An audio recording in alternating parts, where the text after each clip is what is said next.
कुबेर तीनों लोकों में सबसे धनी थे। एक दिन उन्होंने सोचा कि हमारे पास इतनी संपत्ति है लेकिन कम ही लोगों को इसकी जानकारी है। इसलिए उन्होंने अपनी संपत्ति का प्रदर्शन करने के लिए एक भव्य भोज का आयोजन करने की बात सोची। उसमें तीनों लोकों के सभी देवताओं को आमंत्रित किया गया। भगवान शिव उनके इष्ट देवता थे, इसलिए उनका आशीर्वाद लेने वह कैलाश पहुंचे और कहा, प्रभु, आज मैं तीनों लोकों में सबसे धनवान हूं।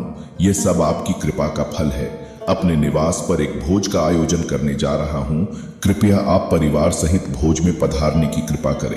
भगवान शिव कुबेर के मन का अहंकार ताड़ गए। बोले, वत्स, मैं बूढ़ा हो चला हूं, कहीं बाहर नहीं जाता। कुबेर गिड़गिड़ाने लगे, भगवान, आपके बगैर तो मेरा सारा आयोजन बेकार चला जाएगा। तब शिव जी ने कहा, एक उपाय है, मैं अपने छोटे बेटे गणपति को तुम्हारे भोज में जाने को कह दूंगा। कुबेर संतुष्ट होकर लौट आए। नियत समय पर कुबेर ने भव्य भोज का आयोजन किया। तीनों लोकों के देवता पहुंच चुके थे।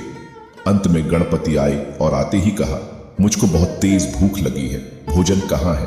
कुबेर उन्हें ले गए भोजन से सजे कमरे में। सोने की थाली में भोजन परोसा गया। क्षण भर में ही परोसा गया सारा भोजन खत्म हो गया।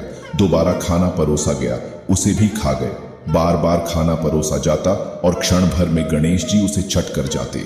थोड़ी ही देर में हजारों लोगों के लिए बना भोजन खत्म हो गया, लेकिन गणपति का पेट नहीं भरा। वे रसोई घर में पहुंचे और वहां रखा सारा कच्चा सामान भी खा गए, तब भी भूख नहीं मिटी। जब सब कुछ खत्म हो गया तो गणपति ने कुबेर से कहा, जब तुम्हारे पास मुझे खिलाने के लिए कुछ था ही नहीं तो तुमने मुझे न्योता क्यों दिया था? कुबेर का अहंकार चूर चूर हो गया।